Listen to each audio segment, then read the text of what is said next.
Are classic Bond girls toxic?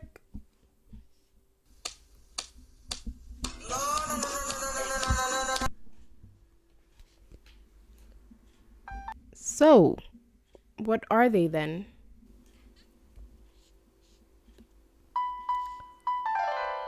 Fictional characters?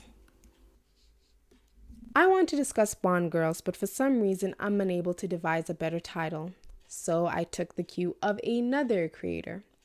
Actually, I want to discuss all I can about Bond using Bond girls as a framing device. I cannot say classic Bond girls are reviled because I don't read that many blogs, but I have noticed the current trend in modern movies to make female roles girl boss bad asses. So it's not that far of a logical leap to conclude that characters that are marketed as just eye candy and accessories would be at the very least jarring to most modern audiences, especially those that are new to the franchise. I mean, even the documentary Bond Girls Are Forever, Honor Black Men said a lot of the characters were bimbos. However, Jill St. Scott said it best. Bond is a fantasy, specifically a male fantasy.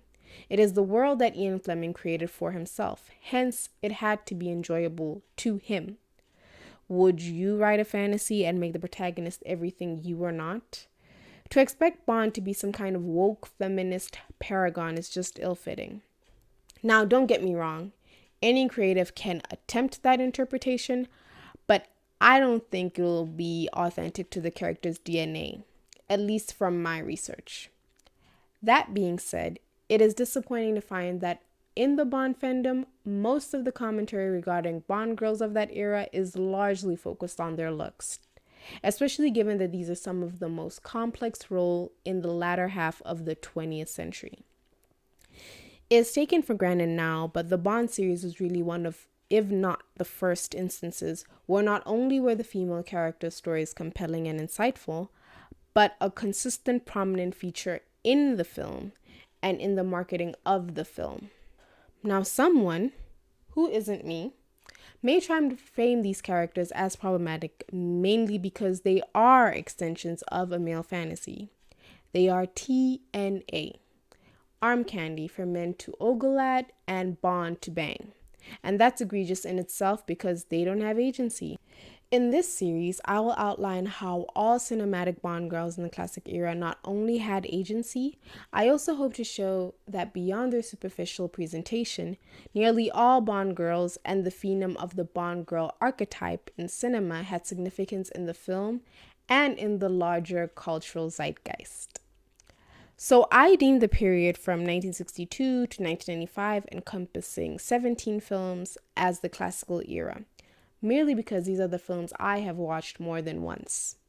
Yeah, very subjective definition. Also, I use the term Bond girls.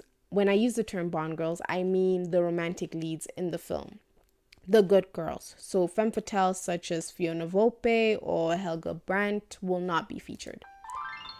I'm just an average Bond fan, and this series of video essays may seem like a hodgepodge of rapid-fire ideas, but I promise I will try to be cogent.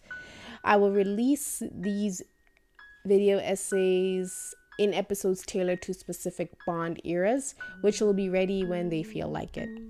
This endeavor will be fun for me and hopefully for you as well. Thank you for watching. Please leave a like or a comment if this is content you're interested in.